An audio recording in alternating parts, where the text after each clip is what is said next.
Have you ever wanted to tell your idiot boss no, but you just didn't know how? So here is how to say no to your boss.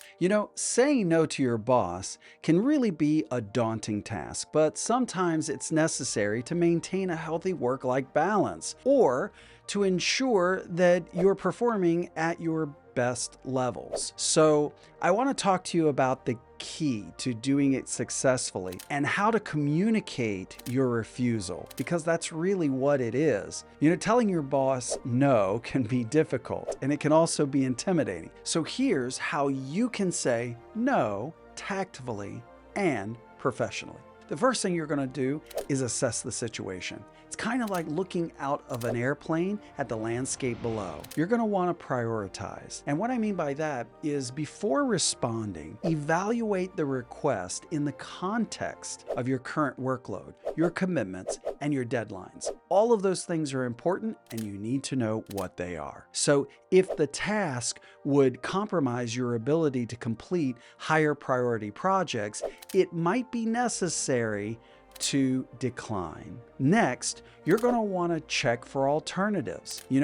What else could you do? What other solutions are there? Is there a way to meet the request halfway or even delegate it to someone else? There might be a helper or an assistant that could really be of value in the situation. And knowing your options will give you a stronger position when you talk to your crazy boss. Next, you're going to want to plan your approach. Choosing the right time and place is absolutely vital. I like to call it mission critical because the timing can be crucial. Choose a moment where your boss isn't swamped with work or is stressed out about the immediate emergency that happened earlier that day. And that will give you time to be prepared. Know what you'll say ahead of time. You don't want to script it out, but maybe bullet points would really help you prepare. Prepare a brief but clear explanation and be ready to offer solutions or alternatives if it's appropriate in that particular situation. And the next thing you want to do is communicate effectively. Be honest, but be tactful. Now, this is the part that most people miss. Clearly and calmly explain why you're unable to comply with the request. There's no need to get personal or make it unprofessional. Use I statements to avoid sounding confrontational. And here's an example of what I mean. For example, I won't be able to take on this new project without falling behind on my other current tasks. That's a lot better than saying to your boss, you are giving me too much work. Well, that's just going to make him defensive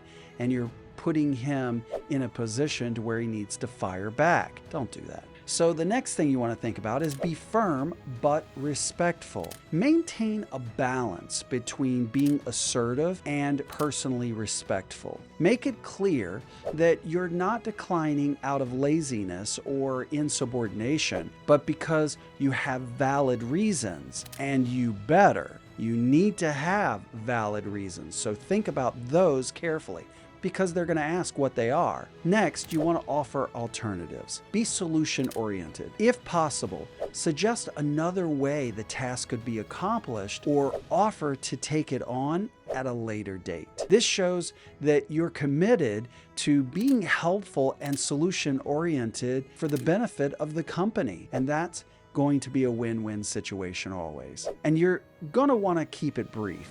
These people are busy. This is not a time to bring up other issues from the past or other things that you want to talk about. Stick to the point and keep the conversation focused on a specific request at hand. That's going to be critical in the overall process. And next, you want to focus on possible outcomes.